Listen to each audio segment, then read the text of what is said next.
Hello বন্ধুরা, কেমন আছো? আশা করছি ভালো আছো। তো আমিও খুব ভালো আছি। চলে আসলাম নতুন আরও একটা ভিডিও নিয়ে। তো আজকে আমি রান্না করব ধনেপাতার একটা চাটনি। তো দেখো কিভাবে আমি করি, চাটনিটা তৈরি করি কিভাবে। তো দেখতে থাকো। প্রথমে আমি গ্যাসটা ধরিয়ে দেবো।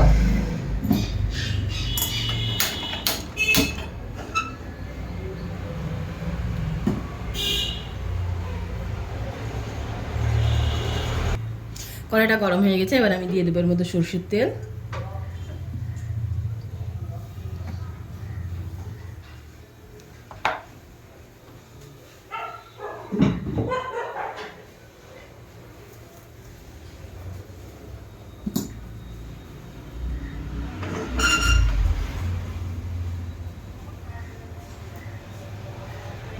তো তেলটা গরম হয়ে গেছে, এবার আমি এর মধ্যে দিয়ে দেবো কাঁচা লঙ্কা, রসুন।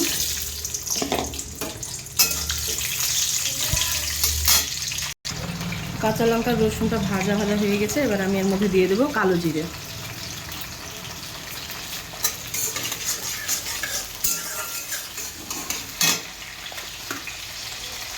কালো জিরেটা নেড়ে নিলাম একটু, এবার দিয়ে দেবো কেটে ধুয়ে রাখা ধনেপাতা।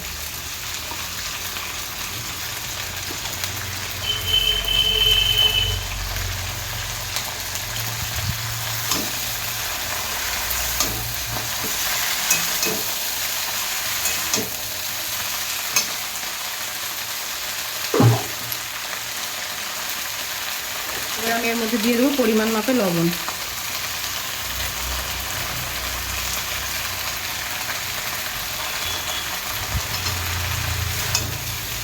এবার আমি এটাকে সুন্দরভাবে ভেজে নেব।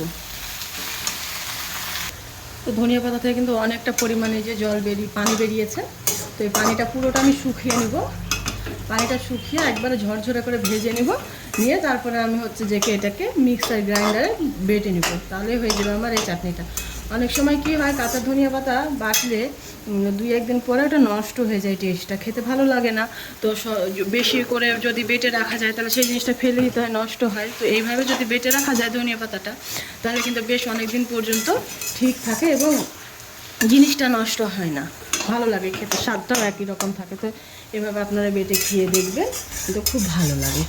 তো দেখতে থাকুন আমি কি করে সুন্দর করে ভাজা করি। তো এটা কিন্তু আমার সুন্দর করে লাল লাল করে ভাজা হয়ে গেছে, জলটাও সব শুকিয়ে গেছে পানিটা।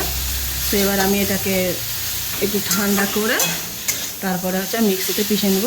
তারপর তোমাদেরকে দেখাচ্ছি বেশ কেমন হবে জিনিসটা।